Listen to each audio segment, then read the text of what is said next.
अस्सलाम वालेकुम नाज़रीन, आप देख रहे हैं प्रोग्राम काशिफ अब्बासी के साथ। आज बड़ा गर्मा गर्म इजलास हुआ कौमी असम्बली का। उस इजलास में हमारा जो अभी तक जिस तरह का चल रहा है, ये अभी तो आप बड़ा पुरअमन माहौल देख रहे हैं जिसमें बिलावल भुट्टो साहब तकरीर कर रहे थे, लेकिन जब अपोजिशन की बारी आई तो इस ऐवान में जो करारदाद थी उनकी या जो दूसरे कागज थे वो भी फेंके गए। नमाज अदा की गई आज असेंबली के फ्लोर पर। ये भी आज पहला वाक़या है कि कभी असेंबली में इस तरह नमाज पढ़ी गई हो फ्लोर पर। इस पर भी बात करेंगे कि असेंबली क्या इसी तरह चलेगी अब। दूसरी तरफ जो तकरीरें हुई, काफ़ी मीठी तकरीरें थी, काफ़ी मवाद था उन तकरीरों में। बिलावल भुट्टो साहब ने आज बहस का आगाज़ किया। बजट, जो मिनी बजट है, उस पर बहस ही शुरू होनी थी, उस पर बिलावल साहब ने अपनी बहस का आगाज़ किया। उसमें जो इस वक्त की हालात हैं खारजा पॉलिसी के और मईशत, दोनों हालात का बहुत तफसीली जिक्र किया उन्होंने। बहुत सी गुफ्तगू की उन्होंने। जो कलदम तंजीमों के बारे में बिलावल साहब ने क्या कहा, आइए सुनते। After the APS attack, this parliament had decided to endorse a national action plan. What happened to the national action plan, Mr. Speaker? What happened to no more good or bad Taliban? What happened to action against Punjab's Taliban? What happened to action against banned organizations? What happened to judicial reform? What happened to combating terrorist financing and terror-related money laundering? इसमें उन्होंने एक और बात भी कही। उन्होंने कहा कलदम तंजीमों की मेन स्ट्रीमिंग की जा रही है। ये मेन स्ट्रीमिंग क्या है, उनको मेन स्ट्रीम में लाने का जो गुफ्तगू, इस पर भी उन्होंने बात किया और मजीद बातें हैं उस पर भी बात करेंगे। हमारे साथ खुर्रम दस्तगीर खान साहब मौजूद हैं, साबिक वजीर खारजा भी रहे हैं, वजीर दिफा भी रहे हैं, बहुत शुक्रिया आपका। अदीब अब्बास साहिबा पार्लिमानी सेक्रेटरी हैं, पाकिस्तान तहरीक इंसाफ की मेंबर कौमी असेंबली भी हैं, और लतीफ़ खोसा साहब हमारे साथ मौजूद हैं, सेक्रेटरी जनरल पाकिस्तान पीपल्स पार्टी के। खोसा साहब अगर इजाजत दें तो क्योंकि बिलावल साहब की तकरीर से आगाज़ करना चाहूँगा। खोसा साहब अस्सलाम वालेकुम। खोसा साहब अभी हमारे साथ नहीं है। खुर्रम साहब, खारजा पॉलिसी से शुरू कर, ज़ाहिर आप इस चीज़ को देखते भी आए। बिलावल साहब ने जो आज एहसन इकबाल साहब ने भी कहा, उधर भी कहा गया कि पायलट को नहीं छोड़ना चाहिए था। ये पायलट को जो रिहा किया गया इतनी जल्दी, आपकी तरफ से एहसन इकबाल साहब ने कहा हमने कुलभूषण को रिहा नहीं किया। आपको लगता है ये गलत मूव थी पाकिस्तान की? जी, उस सिचुएशन में हम सेकंड गेस तो नहीं करेंगे, लेकिन हमारे ख्याल में किसी क्विड प्रो को के बगैर पायलट को सिर्फ एक कहा गया कि जी पीस जेस्चर के तौर पर छोड़ा गया है।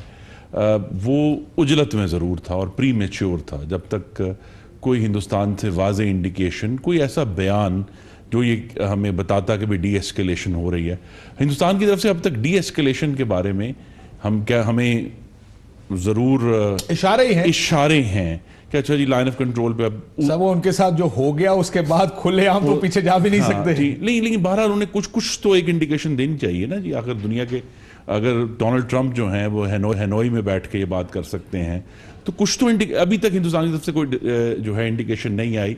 तो अपेरेंटली जो मैं समझ, आप वजीर खारजा रहे, मैं आपसे दोबारा पूछूं, इस वाक़े बाद जिसमें उनके जहाज गिर गए, उनके पल्ले कुछ नहीं बचा। वो उन्होंने कहा हमने 300 बंदे मार दिए, पता चला सिर्फ चंद दरख्त गिरे हैं। Do you think Narendra Modi जो इस नैरेटिव के साथ मार्केट में आए थे, इलेक्शन में जाना उन्होंने, वापस हट सकते हैं? नहीं, पोलाइटली। फिर इशू ये है ना जी कि हम सिर्फ गुफ्तगू की बात तो नहीं है। पाकिस्तान के 4 एयरपोर्ट जो हैं वो रिस्ट्रिक्टेड हैं, अभी भी बंद हैं। अभी भी जो है हम फुल अलर्ट के ऊपर हैं हर लिहाज से। तो इसका मतलब ये है कि एक वक्ती तौर पे तो हमें ज़रूर रिलीफ आया है कि वो जो एक टिट फॉर टैट वाली सिचुएशन थी वो नहीं है। लेकिन सवाल ये कि हमें, जो मैं समझ पाया हूँ कि पायलट को छोड़ने का जो असल ऑडियंस था वो हिंदुस्तान नहीं था, वो बैरूनी दुनिया थी, वो दूसरी दुनिया और ठीक था। ठीक है, तो वो नहीं, मैं फिर भी कहूंगा कि उजलत से किया गया। I'm not talking to somebody who hasn't seen behind the curtains क्या होता है, पर्दे के पीछे क्या होता है। ये जो इन्होंने किया है, आप अगर होते वजीर खारजा, आपके पास ये मशवरा आता कि जी यूनिलैटरली रिहा कर देते हैं, हमने उनको 2 जहाज गिरा दिए, पायलट हमारे पास है, एस्केलेशन हो गई है, उन्होंने तो हमारे दरख्त तोड़े हैं, हमने उनका पायलट गिरफ्तार कर लिया, 2 जहाज गिरा दिए, वुड यू हैव सेड नहीं मैंने वापस नहीं करना? नहीं, देखिए मेरे ख्याल में जो बात नहीं शायद की गई, मैं सिर्फ देखिए क्या सराई करूँ, मुझे फैक्ट्स का अंदाज़ा नहीं है कि उस दिन क्या हुआ, चूँकि ज़ाहिर है उस वक्त वॉर सिचुएशन थी। ये मैं सोच सकता हूं कि जरूर कोई बैनुल-अक़वामी के जो सफरा उन 2-3 दिन में बहुत एक्टिव थे, उन्होंने आके जरूर पाकिस्तान को कोई इंडिकेशन दी होगी कि अगर आप ये काम कर दें तो फिर तो हमारे पास कुछ है जो हम इंडिया के पास ले जाके बात मेरे ख्याल यही है जो बात ज़ाहिर खुलकर नहीं की जा सकती। अदरवाइज अगर बगैर इंडिकेशन के सर, लेकिन आपकी तनकीद तो इस पे नहीं है कि हमें बताएं कोई इंडिकेशन थी या नहीं, और इस तरह की इंडिकेशन अगर हो भी तो आपको फ्लोर ऑफ द हाउस तो नहीं बताई जाएगी, ये तो आपको कुछ आप जैसे लोगों को बैकग्राउंड पे ही बताई जा सकती है। अब तक बता देनी चाहिए थी ना। देखिए, hope is not a strategy. अगर मैं लेट मी समराइज, अगर जो पायलट था अभिनंदन, उसको सिर्फ उम्मीद की बुनियाद पर छोड़ा गया था तो दुरुस्त नहीं था। और अगर कोई पीछे गारंटीज थी, कोई थी, आपको याद होगा जिस दिन उनको छोड़ा गया, ये ऐलान किया गया छोड़ने का, उसी दिन सुबह अमेरिकी सदर ने पहले ये ऐलान कर दिया था कि अच्छी मस्बत खबरें पाकिस्तान से आ रही हैं, उम्मीद है कि डीएस्केलेशन हो जाएगी। मुझे लगता है कि अमेरिकन से कोई किरदार जरूर अदा किया होगा दोनों मुल्कों के साथ। मैं ये कह रहा हूं कि थर्ड पार्टी को ऐसी मीडिएशन थी जो हमें नजर नहीं आई। अदरवाइज मैं फिर कहूंगा कि अगर सिर्फ उम्मीद की बुनियाद पर था तो दुरुस्त नहीं था। ठीक, खोसा साहब, आपको मेरी आवाज आ रही है? जी आ रही है। अस्सलाम वालेकुम खोसा साहब। सर, आज है जरा जो दहशतगर्द तंजीमें या कलदम तंजीमों पर जो मेन स्ट्रीमिंग पे लाने पर बिलावल साहब ने आज बड़ी तनकीद की। एक और चीज उन्होंने ये कही है, कैसे मुमकिन है अपोजिशन के लिए एहतसाब और कलदम तंजीमों के लिए एनआरओ। जरा ये सुनिएगा कि बिलावल साहब ये क्या कह रहे हैं, समझाइए भी इसका मतलब क्या है। How is it possible that we hang elected prime ministers but we can't put Kaladam Tanzime on trial? How is it possible that there is ehtisab only for the opposition but no ehtisab for banned organizations?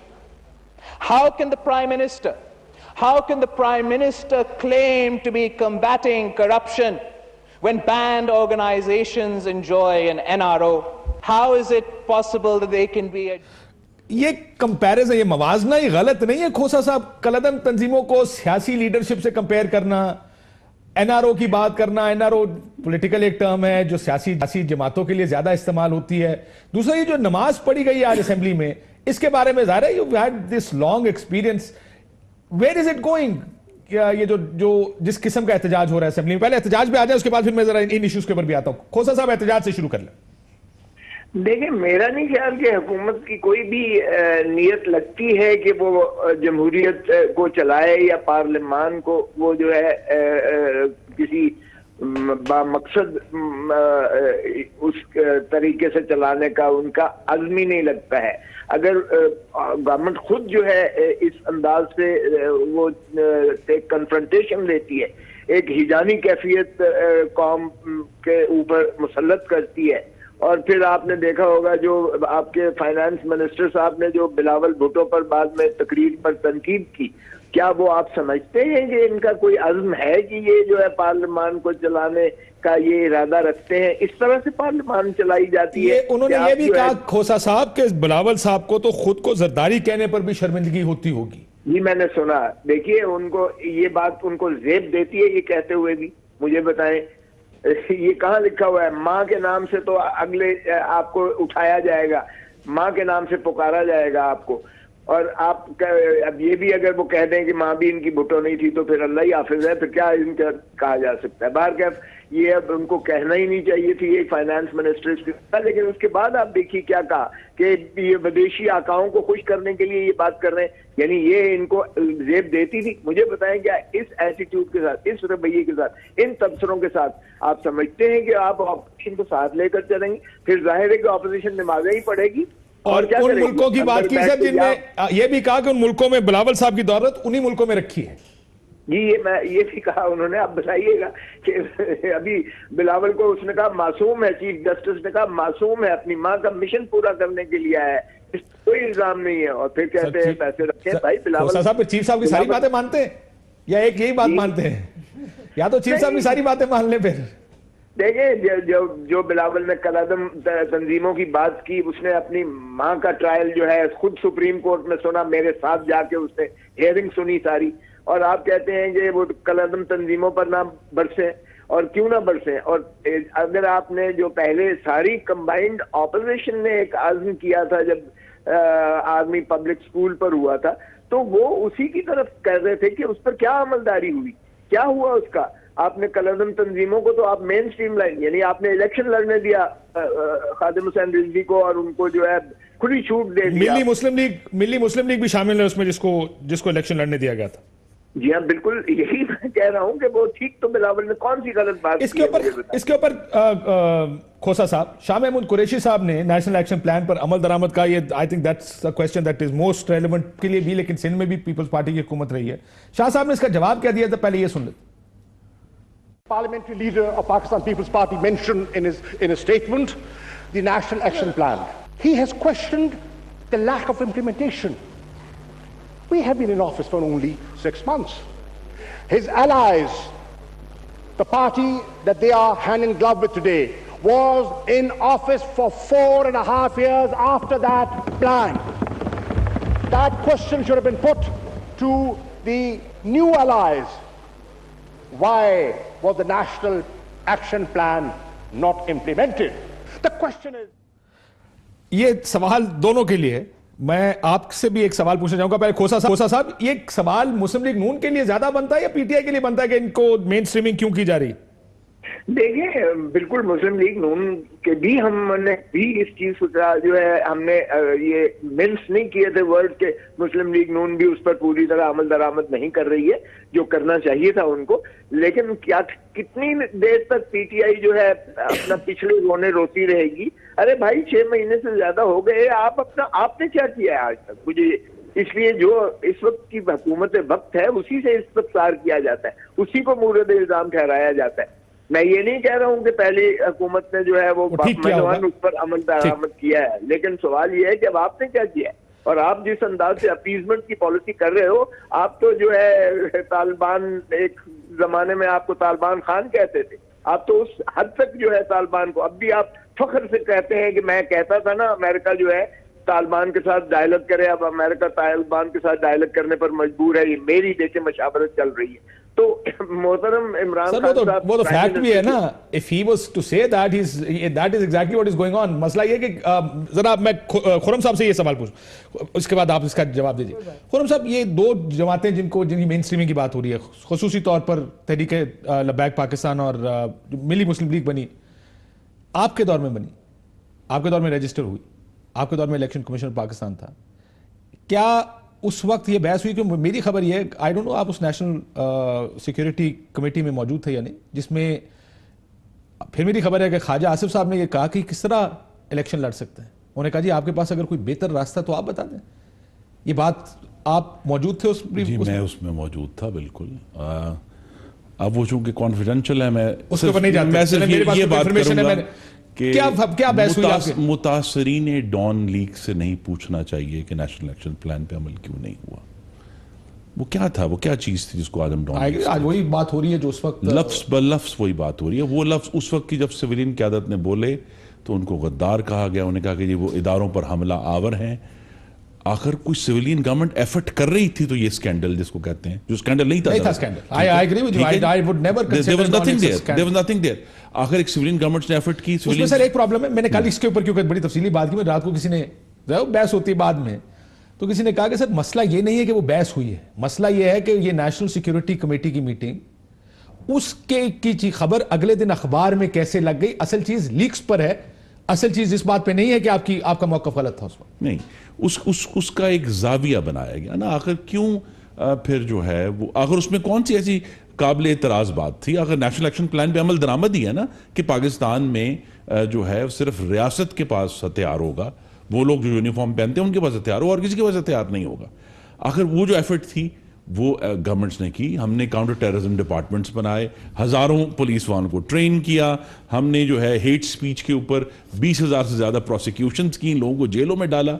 अब मामला कहाँ, मामला वहीं आया जिसकी वजह से जो है हम कहते हैं कि जी डॉन लीग्स का इशू हुआ और इशूज हुए।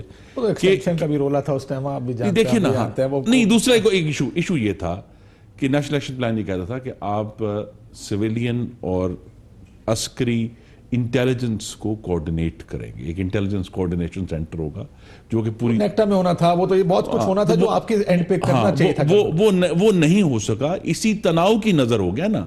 अब जबकि हम 2.5 साल के बाद फाइनली वो पेज दुनिया ने हमें कहा जी कि अब आ जाओ एक ही पेज पे, ऑप्शन ही कोई नहीं है। और होगा अब वो पेज एक हो गया, पहले नहीं था, तो लिहाजा नेशनल एक्शन प्लान पे उस तंदरी से अमल नहीं के अंदर आप उसमें मौजूद थे जिसमें ये बात है। मेरी खबर उसके बाद मुताबिक बारे में ये भी है कि उस वक्त जो जो कहा गया उसको रिसीव बेहतर तरीके से किया गया, कोई आगे से ऐसा एंटागनिज्म नहीं था कि नहीं मानते आपकी बात।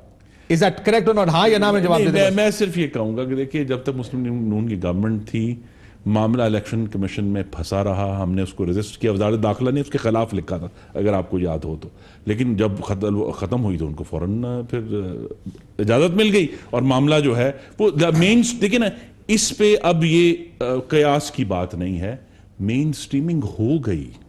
अब मेन स्ट्रीमिंग अगर नहीं करनी तो फिर क्या करना, ये लेट्स हैव दैट आर्गुमेंट। आपके ख्याल में main streaming is the best option या कोई और ऑप्शन अवेलेबल है? चूंकि मेरी कोई 3 टर्न्स के बाद बात हुई तो मैं कुछ पिछली बातों का भी जवाब दे दूं। एक तो यह कि वो जो पायलट का था, that was a master stroke, entirely one man decision. आज मैं सीएनएन का इंटरव्यू देख रहा था, उसमें भी कह रहे हैं कि जी टेंशन शायद इस वजह से कम हुई है कि पायलट वापस बिल्कुल सही कह रहे हैं, मैं इनसे एग्री करती हूं कि ट्रेडिशनली तो ये यही करते। ये वाकई आज जैसे बिलावल ने कहा कि बड़े रिस्क वाली बात होती है और ये बड़ा विजन वाला बंदा ही कर सकता है।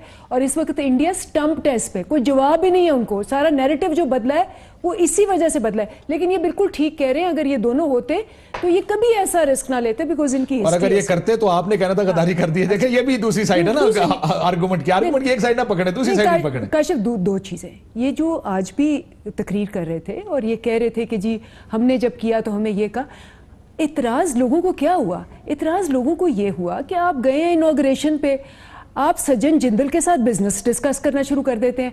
सज्जन जिंदल आता है आपको मरी में विदाउट वीजा आके मिलता है, मोदी आता है आपकी शादी पे आता है रात को और सुबह चला जाता है। हम ये कह रहे थे कि आप पर्सनल रिलेशंस की बजाय नेशनल इंटरेस्ट का सोचें, और ये जो आप इस तरह से बढ़ा रहे हैं इससे मुल्क को नुकसान हो रहा है। ये बात थी, that's the difference, number 1। Number 2, जो बात कर रहे हैं ऑर्गेनाइजेशंस की, आज बिलावल जरदारी साहब ने बहुत अच्छी तकरीर की। उन्होंने सारे गिनवाए, जुडिशल रिफॉर्म्स नहीं हुए, नेशनल एक्शन प्लान के नैरेटिव नहीं बना, नेक्टा नहीं हुआ, सारा बताया।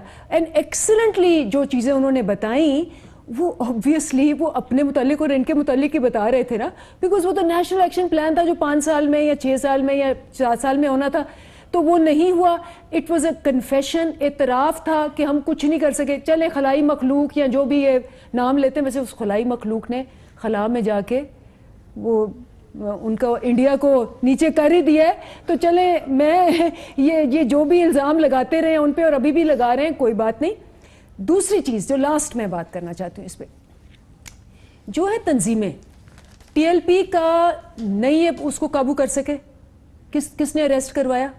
6 महीने में हमने आके अरेस्ट करवाया। और सबसे इंपॉर्टेंट चीज़, ये जो सारा हो रहा है, ये आपको पता है क्यों हो रहा है? जो मेजर चीज़ है, 1.5 साल से इनका और 2012 में पीपल्स पार्टी का FATF पे अगर लग जाता, ग्रे से ब्लैक हो जाता, आपकी मौशी हालत जैसी बुरी है वर्स हो जाती। लेकिन मैं एक सवाल करूंगी, आखिर में एक सवाल आपसे करूंगी और आप भी इसको गोलमोल ना करना, ये सवाल आप उनसे पूछिए, सियासतदान करते जी हमारा, कि मुझे ये बताएं कि 2012 में ब्लैक लिस्ट में थे हम, ठीक है, मुशर्रफ साहब के दौर में गए थे ब्लैक लिस्ट में। 2 चीजें होती हैं, एक टेरर फाइनेंसिंग उसके अंदर और एक मनी लॉन्ड्रिंग।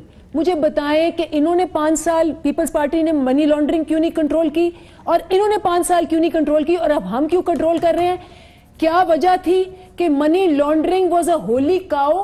क्या डर था, क्या खौफ था? मैं पूछ लेता हूं उनसे, पहले मैं खोसा साहब से पूछ लूं। नहीं, मुझे इसका जवाब देना पड़ेगा क्योंकि मोहतरमा, तारीख को इतना मसा खुदा के लिए मत करें।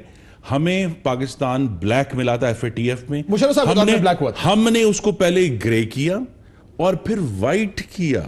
तो आपके सुने आप सुने तो सही ना, आप सुने, आप पहले ये तस्लीम करें, पहले ये तस्लीम करें कि पाकिस्तान मुस्लिम लीग नून के दौर में ग्रे हुआ और फिर व्हाइट हुआ, और फिर ग्रे हो गया, फिर हम आपसे क्योंकि इन्होंने इक़दामात नहीं लिए, इस पे बात करते हैं ना। मनी लॉन्ड्रिंग का क्या इक़दाम नहीं, आपके ख्याल में हमें किसी ने चैरिटी में दे दिया ग्रे से ग्रे और फिर व्हाइट? तो किसी ने खैरात में कोई नहीं देता आपको। तो आप बता हमने दें हमने आपने अमल क्या किए किया? तो हुआ ना। खनानी अंकालिया, मुझे याद है वो भी अरेस्ट हुए थे। इतने मेजर स्टेप किए तो हुए हैं। आखिर कुछ स्टेप किया तो वाइट हुआ ना, दुनिया को आई रिमेंबर दैट, वो मनी लॉन्ड्रिंग की उसके ऊपर वो मेरा ख्याल है उसके काशिफ भाई वाइट पीपल्स किया, पार्टी के मैं कह रहा हूं दौरान वाइट किया। अगर एंड में आके क्राइसिस हुए, वो क्राइसिस पाकिस्तान की गवर्नेंस के क्राइसिस मेरी थे एक बात कि सुनो। जो यहाँ जो पॉलिटिकल इंस्टेबिलिटी हुई उसकी वजह से बहरान आए, वरना अदरवाइज तो पाकिस्तान वाइट में मौजूद था और रहा काफी अर्सा। लेकिन वाइट में भी गए, लेकिन हमारे मसाइल फिर भी मौजूद थे। लेट्स बी फेयर कि हमारे मसाइल थे, हम उन मसाइल को हल नहीं कर पाए फॉर वन रीजन और अनदर। बात मांग रहे थे ना FATF वाले, वो कह रहे थे, उन्होंने वर्ल्ड बैंक की रिपोर्ट कोट की कि 10 बिलियन की यहां से मनी लॉन्ड्रिंग होती। उन्होंने कहा कि जी आप लेजिस्लेशन करें उसके ऊपर ताकि चेंज करें, लेकिन अगर मनी लॉन्ड्रिंग बंद करते हैं तो फिर यहां से बक्से कैसे जाते हैं बाहर? मैडम ये बताइए कि लेजिस्लेशन मनी लॉन्ड्रिंग पे किसने की है? मुस्लिम लीग नून ने की है। कमाल उसी पे करते तो हैं। इतराज है कि वो सारी ऐसी है कि आप खुद पैसा लेके बाहर नहीं, चले जाए। ये बिल्कुल गलत इल्जाम है मैडम आपके पास। इसका मुझे आपके सामने मैं आपको चैलेंज करना आप चाहता ले आए हूं, बिल। 1 रुपया साबित कर दे किसी ने मनी लॉन्डर किया। 1 रुपया। You don't have a shred of evidence. कमाल है, जिसका दिल करता है उठ के कहता है ये कर दिया। आप अभी तक किसी अदालत में किसी जगह इल्जाम भी नहीं लगा पाए मनी लॉन्ड्रिंग का। तो प्लीज ये बात मत करें। अल अजीजिया पे उन्होंने कहा अल-अजीजिया में कहीं मनी लॉन्ड्रिंग का लफ्ज ही नहीं है। Even if the money was outside, it was already outside. Money laundering is a technical word. Question FATF की बात हो रही है। पैसे बाहर कैसे गए? They were not able to prove it. पैसे 90s के हैं। मनी लॉन्ड्रिंग का लफ्ज बताइए कैसा हुआ? अजीजिया में नहीं, मैडम FATF की बात हो रही है। जाना नहीं चाह रहा, लेकिन अजीजिया में ख्याल 2002 में या 3 में सेटअप हुई है। मैं बहुत आहिस्ता आवाज में बात करता हूं। मोहतरमा के पास मैं एक कतरा नहीं है सबूत का कि आप FATF की मनी लॉन्ड्रिंग के साथ किसी को कनेक्ट मैं इनसे मनी ट्रेल मांगता रहा हूं और मैं आज भी मांगूंगा इनसे, लेकिन अजीजिया सेटअप हुई है 2002 या 3 में। जब अजीजिया कैसे सेटअप हुई है, पैसे कैसे वहां पहुंचे? देखिए, मनी लॉन्ड्रिंग की अगर आप इनकी गवर्नमेंट से जवाब मांग रही हो तो आपको 2012 के बाद मांगना है ना, इनकी हुकूमत से। 2008 से पीपल्स पार्टी किससे मांगना है जवाब? 2012 से पहले गए पैसे, तो कह रहे एक पैसा नहीं हुआ। वो 2002 में किसकी हुकूमत थी जिसका रेफरेंडम इन्होंने सपोर्ट किया था? खोसा साहब, ये जो इसके ऊपर हम आएंगे कि क्या हुआ क्या नहीं हुआ, लेकिन ये बताएं कि ये मेन स्ट्रीमिंग से मुराद क्या? अगर मेन स्ट्रीम नहीं करना, फर्ज करें आपने ये फाइटर्स बनाए, कल भी हम हिलरी क्लिंटन साहिबा का एक बयान चलाया जिसमें उन्होंने कहा कि हमने बनाए, हम मुश्किल वक्त में पाकिस्तान को छोड़कर आ गए, ये हमारे बनाए हुए फाइटर्स थे जिनको सोवियत यूनियन के खत्म करने के लिए हमने इस्तेमाल किया। जब जंग खत्म हुई हमने कहा छोड़े पाकिस्तान को इनके हाल पर। ये एडमिशन तो अमेरिका में है कि हमने बनाए। ये admission chief of staff general Bajwa ने म्यूनिख में पिछले साल किया था। लेकिन हमारा एडमिशन, ये तो अमेरिकन एडमिट कर रहे हैं ना सर, ये उनका मसला था जो हमने हैंडल किया। अगर आपने मेन स्ट्रीम नहीं करना तो क्या करना है? क्या फर्ज करें 50,000 लोग हैं, लाख हैं, 1.5 लाख हैं, जितने भी हैं स्लीपर्स प्लस एक्टिव, क्या सबको फारिग कर देना? नहीं काशिफ, एक पहले का जरा मैं जवाब दे दूं। उन्होंने कहा कि गोल ना करें इसे। देखिए, ये एंटी मनी लॉन्ड्रिंग एक्ट कौन लेके आया था? ये हमने किया था 2010 में। एंटी मनी लॉन्ड्रिंग एक्ट जो 2010 है, हमारी हुकूमत थी, हम इसको लेकर आए। आपने लेकर आए, वो लेकर आए, हमने अमेंड किया उसको। अच्छा, आपने अमेंड किया, ठीक। जी क्या जी खोसा साहब, देखिए प्लीज तारीख को मसख ना करें। ये 2010 में आया था एंटी मनी लॉन्ड्रिंग एक्ट। मैं अटॉर्नी जनरल पाकिस्तान था, मुझे इसलिए पूरा पता है। फिर हवाला हुंडी के हमने उनको पकड़ा, उन लोगों को खनानी अंकालिया वाले, मुझे वो एक तो मुझे याद है, बहुत बड़ा केस बना था। वो रहमान मलिक साहब उस टाइम इंटीरियर मिनिस्टर थे। वो अनटचेबल से उनको हमने पकड़ा और कई जो है मुद्दत तक उनको जेल में रहे। वो केसेस बनाए हमने उनके खिलाफ। हमने जो है एंटी मनी लॉन्ड्रिंग के खिलाफ हमने क्या नहीं किया है, वो प्रेडिकेटेड ऑफेंस को हमने डिफाइन किया। ये कहना कि हमने कुछ नहीं किया, ऐसी बात नहीं है। अब अगर PTI हर चीज पीछे फेंकना चाहती है तो जरूर फेंके, लेकिन अब कुछ करके भी तो दिखाएं। बिलावल भुट्टो की तरह बाकी बातें भी तो सुने कि बम आपने सुनामी किस चीज पर फेंका? आपने महंगाई पर फेंका, आपने बिजली पर फेंका, आपने गैस पर फेंका, आपने जो है तबाह करके मईशत को रख दिया है। अरे भाई, छोड़ दो पीछे की रट लगाना। खोसा साहब, अब इकोनॉमी पे आप आए। वैसे मैं एक सवाल, एक तो ब्रेक पे जाने से पहले ये भी बड़ा ज़ाहिर बहस ये भी है कि अभी तो जंग का खतरा टला नहीं है, and we are daggers drawn all of us. ये ऑपोजिशन भी कर, जो हुकूमत और ऑपोजिशन, मैंने आज देखा, मेरा ये ख्याल था एक बड़ा ठंडा असेंबली का इजलास होगा, आर्म फोर्सेस की तारीफ की जाएगी, पाकिस्तान के साथ खड़े रहेंगे, मईशत के ऊपर। ज़ाहिर है मईशत में तनकीद तो होनी है, लेकिन सर ये जो आपने मईशत की बात की है, इस पर शाह महमूद कुरैशी साहब ने क्या कहा, जरा ये भी सुन लीजिए, उनका हाल है, या सुने बगैर ब्रेक के बाद आके इस पे बात करते हैं कि आप लोग जिम्मेदार हैं इस मईशत के, ये हुकूमत इस मईशत की जिम्मेदार नहीं है। और उसके लिए हम आप ही की कई भी बातें, जिस दिन इलेक्शन हुआ आपके लीडरों ने तकरीरें की, जरा मैं एक छोटा सा बनाया था कि पहला मसला क्या था, आपके शहबाज शरीफ साहब, हमजा साहब, बिलावल साहब और जरदारी साहब सब ने कहा छोड़े सब कुछ, मईशत सबसे बड़ा मसला। दैट मींस एवरीबॉडी थॉट मईशत वाज, ये हमारी मईशत मुश्किल में थी। सर सुनिए, उसके बाद ब्रेक के बाद मुझे जवाब दीजिएगा कि अगर पहले से मुश्किल में थी तो अब उसको ठीक करने के लिए आज भी मिसाके मईशत बनाने की, और ऐसे असद उमर साहब ने बात की है, उस पर भी बात करेंगे, जरा सुन लीजिए।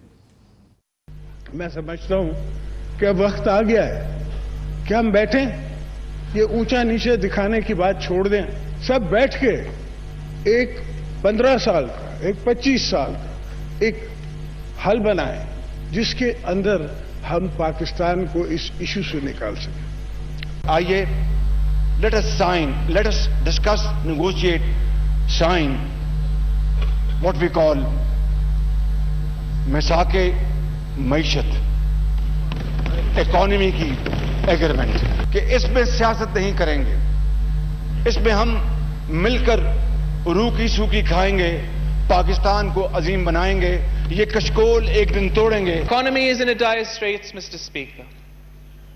We're drowning in debt. We have an economy that works for the few and not for the many. It is in need of radical reform. गर्दिशी कर्जे जो अभी हमजा साहब भी थे इसमें, एक ब्रेक लेते नाज़रीन, ब्रेक के बाद वापस आके ये है मईशत। मईशत के बारे में सबका ख्याल है कि मईशत तो बड़ी मुश्किल में है, इस पर भी बात करेंगे। एक ब्रेक लेते नाज़रीन, ब्रेक के बाद वापस आते।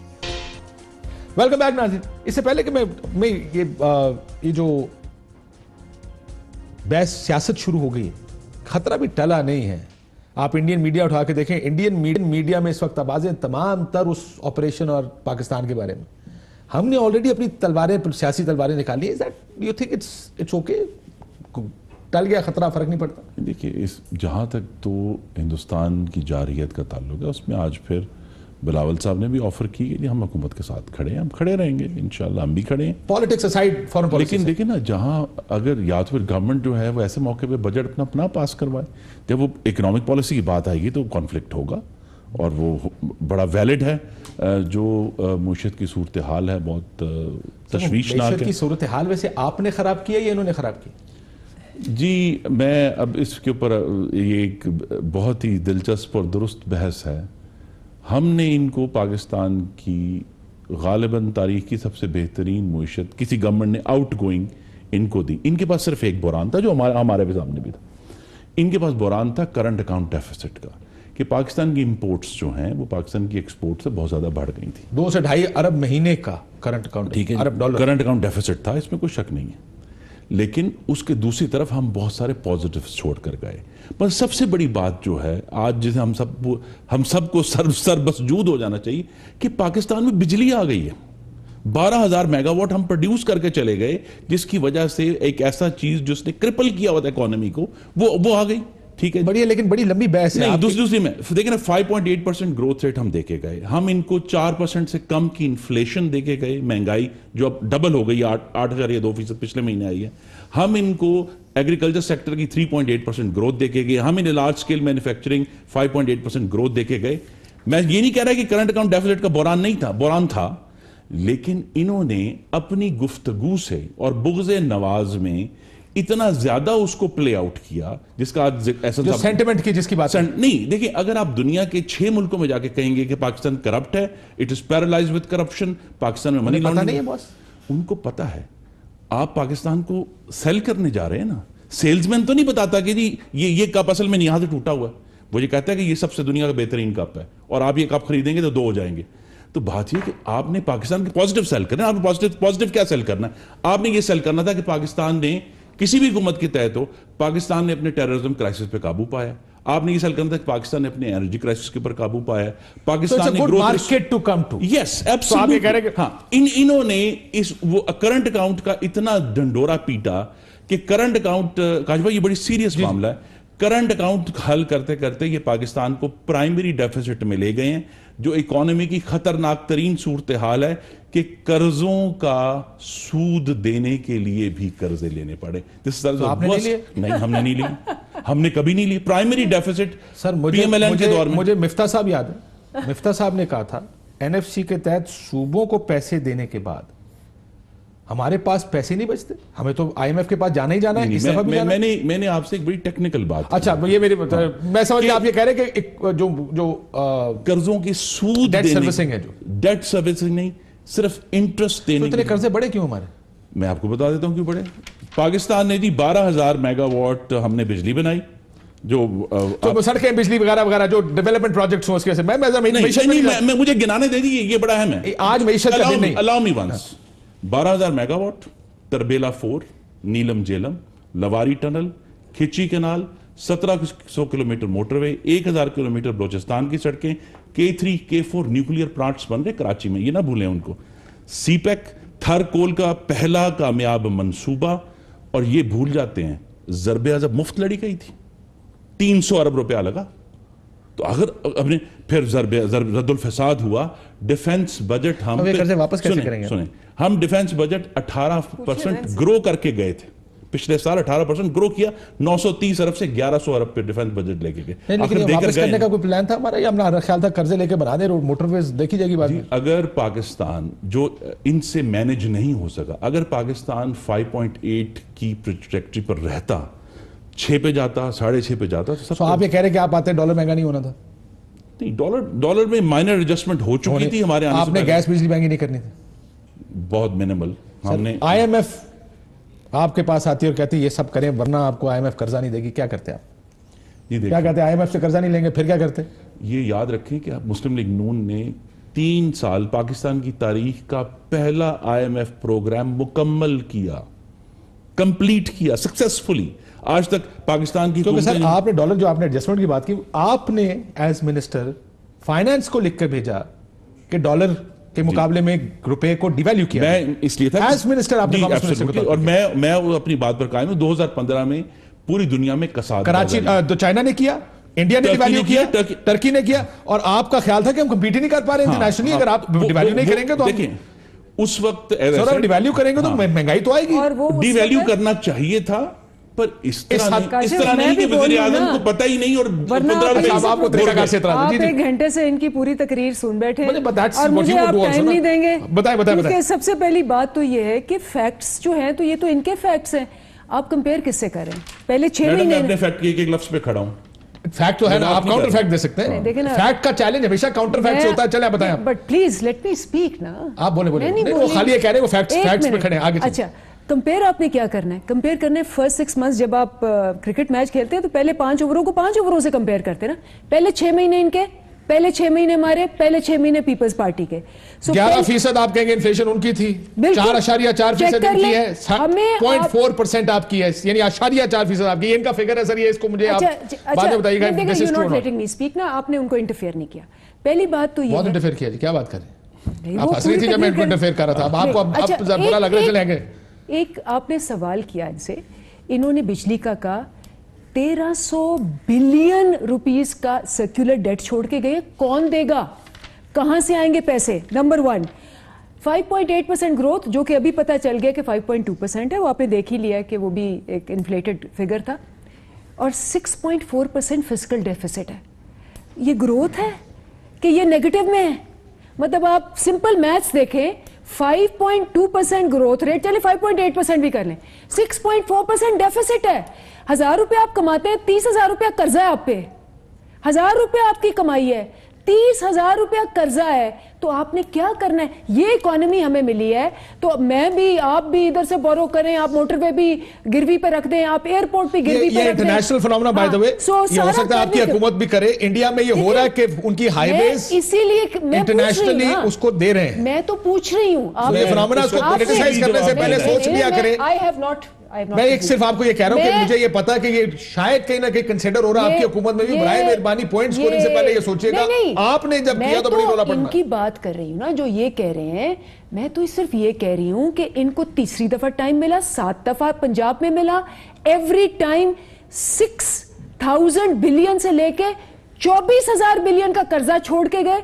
कर्जे लेके मैं भी, आप भी, उसके बाद किसी और के पल्ले डाल के मैं घर ले लूं, गाड़ी ले लूं, सब कुछ ले लूं, उसके बाद मैं कहूं काशिफ आके देगा, उसके बाद मैं कहूं 6 महीने बाद ओए काशिफ तूने ये नहीं किया, वो नहीं किया, वो नहीं किया। That's what's going on. पागल नहीं है दुनिया। ओवरस्ट्रेच, यू सेइंग हमने ओवरस्ट्रेच किया और अब हमारे पास वो स्पेस ही नहीं रही कि हम पैसे वापस कर दें। हम आऊंगा आपके पास, मुझसे कंपेयर करें ग्रोथ रेट, नहीं ग्रोथ रेट मुझे कंपेयर करना अब 2023 में, ग्रोथ रेट अब जो है 2018 का 2023 में कंपेयर करना। 6 महीने बाद आप नहीं कंपेयर कर सकते, क्योंकि 6 महीने जो इनका था, अगर आप इनका देख लें 4.4%, इनका नहीं, उसके अलावा FDI, इनकी FDI नोज डाइव हुई थी पहले 6 महीने में, 52,000 पे से लेके 42,000 पे स्टॉक मार्केट आई थी, हमारी सिर्फ 3,000 हुई है। तो 6-6 महीने का कंपेयर करें और मेरे साथ 2 प्रोग्राम कर ले और उसके बाद पाकिस्तान इकोनॉमिक सर्वे ले आए इसहाक डार का और मेरे साथ बैठ जाए और मैं एक एक फिगर्स के ऊपर बैठेंगे। खोसा साहब, मैं ये इकोनॉमी में बहस जाहिर है, आज बजट पास हुआ है, मिनी जो दोबारा असद उमर साहब ने मिनी बजट पास किया। मुझे ये बताइए सर, आपसे बिलावल साहब जो मेन स्ट्रीमिंग की बात कर रहे थे, मैं दोबारा उस पर आऊंगा, क्या मेन स्ट्रीमिंग नहीं करनी चाहिए? नहीं करना तो क्या करना है कलदम तंजीमों के साथ? मैं इसमें सिर्फ इससे पे मैं खोसा साहब को सुनवा, नहीं मेन स्ट्रीमिंग की मैं बात कर रही हूँ ना, आप करें। एक चीज याद रखना, मेन स्ट्रीमिंग तो अभी होनी है या नहीं होनी या कैसे होनी है, ये याद रखना कि जंगवीज और मलिक इसहाक को इन्होंने टिकट देके अपनी पार्टी में डाला। लश्कर जंगवी, मंसूर जंगवी की इलेक्शन नहीं हुआ था जंग से, इनकी पार्टी से, और फिर मलिक इसहाक का, आपके जंगवी साहब का, लुधियानवी याद है आपको? जंगवी साहब का बेटा आपका आपकी पार्टी के साथ है इस वक्त पंजाब में? बिल्कुल हमारे साथ नहीं है, जंग से MP है। हमने कोई ना अलायंस किया। आप काम करें, आप चेक करें। हाँ, मैं चेक करूं, मैं गलत कर, आप चेक करें। नहीं मेरी बात सुने, लुधियानवी किसके साथ था? लुधियानवी किसके साथ? राना सनाउल्लाह के साथ नहीं था? आप चेक कर लें एक दफा। मैं भी चेक करूंगी, आप भी चेक करना। मेरा ख्याल है हक नवाज जंगवी साहब के साहबजादे इस वक्त MP हैं जंग से, आप सर चेक कर लें, वो इलेक्टेड MP हैं और मुस्लिम लीग नून ने उनके खिलाफ election They were not given our ticket। इस वक्त किसकी हुकूमत, उनका वोट किसने लिया? टिकट हमने नहीं दी, इन्होंने अपने टिकट पे दिया। अगर मेन स्ट्रीमिंग नहीं करनी फिर क्या करना? देखें काशिफ, नेशनल एक्शन प्लान पर खुदारा अमल करें।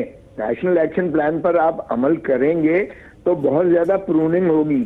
देखें, जब तक हम अपीजमेंट की पॉलिसी रखेंगे तब तक आप गिरवी रहेंगे इनकी, आप ब्लैकमेल होंगे, आप हॉस्टेज हो जाएंगे इनके। सर मैंने एक वाकया सुना है खोसा साहब, जब इनकी मेन स्ट्रीमिंग की बात हुई, PMLN की बहुत सीनियर लोगों ने कहा कि सर ये क्या हो रहा है, तो उन्होंने कहा जी आप बेहतर ऑप्शन दे दें, हम वो कर लेते हैं। मुझे ऑप्शंस बताएं, आप करना क्या है? नेशनल एक्शन प्लान पे अमल दरामद तो करना ही करना है।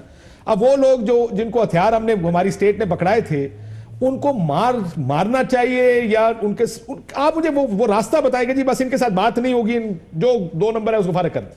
तो गिरफ्तार कर लिया उनको। काशिफ यार, it's let the rule of law prevail. We are a constitutional country, constitutional democracy है भाई। अगर कोई असलहा रखता है तो उस असलहे को जो है आप जब्त कीजिएगा, उन पर मुकदमात कायम करें। अगर कोई तकरीबकारी करता है उसको पकड़े, कोई टेररिज्म करता है उसको पकड़े। हमें क्या दिया था इन्होंने जब हमारे? आपकी बात खोसा साहब ठीक है, सिर्फ मैं ये कह रहा हूं कि इनको हथियार पकड़ाया भी रियासत ने था ना जी। देखें, अब ये तो नहीं हो सकता, अब आपको ग्रेजुअली चलना पड़ेगा, या आप कह रहे हैं कि इन सारों को किसी एक उस ज़ाब्ते के तहत अंदर कर दें? देखें काशिफ, किसी को तो शुरुआत करना होगी। हम तो बहुत अरसे से, पीपल्स पार्टी तो फ्रंट फुट पर हमेशा इस मामले में रही है। पीपल्स पार्टी ने कभी मिन्स नहीं किए हैं, बाकी हुकूमतों का भी मैं नहीं कहता, लेकिन PTI हो या PMLN हो, माफ कीजिएगा, ये तो बहुत ज्यादा अपीजमेंट थी। अब जरा आप अफरीदी साहब के बयान सुने, आपके जो इंटीरियर मिनिस्टर फॉर स्टेट है, वो कहते हैं इनके पांव चूमने चाहिए एक कलदम तंजीम के हेड के, उनको साथ बिठाकर। आपका रेलवे मिनिस्टर कहता है कि अगर ये कोई और मुल्क होता तो ये लोग इनकी जो है पता नहीं क्या सजदे करते इन पर, उनको साथ लेके। तो आप कलदम तंजीमों को अगर इस तरह से अपीज करेगी ये हुकूमत भी और पिछली हुकूमत भी, तो मुझे बताएं कि पीपल्स पार्टी बेचारी एक है जो शहीद करवाती है। पीपल्स पार्टी के खिलाफ साजिशें होती हैं, वो लोग फ्रंट फुट पर आते हैं, वो कहते हैं औरत प्राइम मिनिस्टर नहीं, मुल्क की सरबराह नहीं बन सकती है। वो लोग तो फतवे जारी हमारे खिलाफ करते रहे हैं, और बीबी को शहीद में भी कलदम तंजीम शामिल है, और मुशर्रफ पर भी जो अटैक हुआ था, आप बताएं। पहले तो इन्होंने नासूर को इतना ज्यादा ताकतवर बना दिया, और फिर उसके बाद जब इनके गले पड़े तो फिर उसके बाद सर लेकिन समाज का एग्रीमेंट सूफी मोहम्मद से किसने किया था sir? Kashif, national action plan सिर्फ ये नहीं है, आप अपना सारा करिकुलर ठीक करें। आपने जो निसाब की किताबों में जिस अंदाज से आपने अपने एजुकेशनल सिस्टम को बचपन से लेकर आप टॉप तक आपने पॉल्यूट किया है, खुदारा उसको भी निकाले, ये माइंड सेट को निकाले। इसमें माइंड सेट चेंज करना है, बड़ी लंबी लड़ाई है, माइंड सेट को आपने फाइट करना है, और उस माइंड सेट को चेंज करने में ओवरनाइट क्या कर सकते हैं नहीं कर सकते। माविया तारिक, आज़म तारिक साहब के साहबजादे, माफी चाहता हूं, वो मेरे एक करेक्शन मैंने आज़म तारिक साहब के साहबजादे माविया तारिक झांग से एमपी है, आपकी हुकूमत के साथ है। पहली चीज, तो वो एज इंडिपेंडेंट लड़े होंगे ना, हुकूमत आपकी हुकूमत तो का वोट डाला उन्होंने, क्या हमने उनको टिकट दी? इन्होंने टिकटें दे के उनको रखा। नंबर 1 नहीं, नंबर 2 इनसे पूछ तो ले, इनसे पूछें कि ये 5 साल तो वहां रहे, इन्होंने करिकुलम क्यों नहीं चेंज किया, इन्होंने ब्रेक के बाद इस पे बात करें। हम तो आज ऐसे इकबाल साहब ने एक और बात भी की, मैं जरा ब्रेक थोड़ी सी और डिले कर लेता हूं। उन्होंने कहा कि जी ये कहते हैं तैयारी कोई नहीं, आप अग्री करते हैं तैयारी कोई नहीं, और ये बड़ा गलत काम नहीं। ये सिर्फ उज़र हैं अपनी नाहली और बेतदबीरी को छुपाने के लिए। मैं सिर्फ एक नंबर देना चाहता हूं आपको। 30 जून 2018 को अभी गवर्नमेंट हमारी खत्म हुई, 1 महीना हुआ था, पाकिस्तान का टोटल डेट तमाम पब्लिक प्राइवेट सब कुछ मिला के 29,892 अरब रुपए था। ये अब एग्जैक्ट नंबर मेरा चैलेंज है इनके ऊपर। 31 दिसंबर 2018 को इनकी हुकूमत आए हुए जब अभी जो है 4.5 माह हुए थे, ये डेट था 33,239 अरब रुपए। अच्छा, अब इन्होंने पहले 6 माह में 3,347 अरब रुपए का कर्जा पाकिस्तान के ऊपर चढ़ाया है 6 महीने में। इसका मतलब ये है कि अगर ये, और अभी IMF नहीं है, हाँ, इस स्पीड से सुने हैरानी की बात यह है कि अगर इस स्पीड से जो पहले 6 महीने में उन्होंने कायम की है, इसका मतलब यह है कि इस दौर में पाकिस्तान के पिछले 72 साल कर्जों के बराबर कर्जा लेने जा रहे हैं, क्योंकि 3,347 का मतलब इसको इससे 10 दें तो 33,470 अरब रुपए के कर्जे लेने जा रहे हैं। एक ब्रेक पे जाते हैं। सर आपने मेरे सवाल का जवाब, ऐसे इकबाल साहब ठीक कह रहे हैं कि इन्होंने जो एडमिशन किया था कि हमें पता नहीं वो गलत है, नाइली आप कह रहे हैं ना, नाइली इन्होंने इंतहाई गैर जिम्मेदार स्टेटमेंट्स दी। असद उमर साहब कहते थे ये 35 रुपए टैक्स है जी हर लीटर में, हम हटा देंगे तो सस्ता हो जाएगा। क्यों नहीं सस्ता किया? एक और चीज, एक मियां साहब ने भी इस तरह की बात की। मियां साहब की पूरी 2013 के इलेक्शन की कैंपेन थी कि हम एक्सपीरियंस्ड लोग हैं, हमें वोट दें, हम इस मुल्क को चला सकते हैं। बाद में मियां साहब ने क्या कहा था 2014 में, सुन। हुकूमत संभालने के बाद मामलात को करीब से देखने का मौका मिला तो मालूम हुआ कि हालात मेरे अंदाजों से कहीं ज्यादा खराब हैं। ये तो अंदाजा फिर आपका भी गलत हो गया था। मैं ब्रेक, ये उनकी गुफ्तगू एनर्जी क्राइसिस और टेररिज्म के बारे में थी, बिल्कुल थी, उन्होंने की थी। अच्छा चलो एक ब्रेक लेते हैं नाज़रीन, ब्रेक होता है आपके साथ। वेलकम बैक नाज़रीन। सर मियां साहब को अस्पताल जाना, क्या इस पर भी सियासत हो रही है? आप कर रहे हैं, ये कर रहे हैं? ये कर रहे हैं। इन्होंने उनके इलाज को तमाशा बना दिया। नवाज शरीफ ने तमाशे का हिस्सा बनने से इनकार कर दिया। कहते हैं 5 बोर्ड बनाए, 5 बोर्डों में से 2 ऐसे थे जिनके हेड्स गायनेकोलॉजिस्ट थे। काजू भाई, ये क्या किस तरह की संजीदगी है? देखें सर, वैसे एक सवाल मेरा भी इसमें, हार्ट पेशेंट को आप एक ऐसे अस्पताल में कैसे लेके जा सकते हैं? 2 दफा, एक दफा नहीं, बार-बार उनको नॉन हार्ट हॉस्पिटल में ले जाते हैं। अच्छा, 2 चीजें, एक तो ये मेडिकल एनआरओ ले रहे हैं, ये मेडिकल एनआरओ है, ये प्रेशर है कि मेडिकल एनआरओ दे दें। नंबर 2, आप सोचे, खुद ही एडमिट कर रहे हैं कि मैंने 40 साल में एक अस्पताल ऐसे इस काबिल नहीं बनाया कि मेरा इलाज हो सके, मेरा बाहर ही हो सकता है, मुझे बाहर ले जाओ। हमने बिल्कुल बाहर की बात नहीं की। 22 करोड़ अवाम, लाहौर के हर अस्पताल के ऊपर मोहम्मद नवाज शरीफ की तख्तियां लगी और मोहम्मद नवाज शरीफ उसमें इलाज नहीं कराता। हॉस्पिटल का क्वांटिटी ऑफ हॉस्पिटल की बात नहीं, इज देयर नन दैट अभी तक उनको पीआईसी में दाखिल नहीं लेके गए। कभी जना ले जाते हैं, कभी साथ सर्विस गए थे, बट हां उनको पीआईसी नहीं लेके जाते। Sort it out.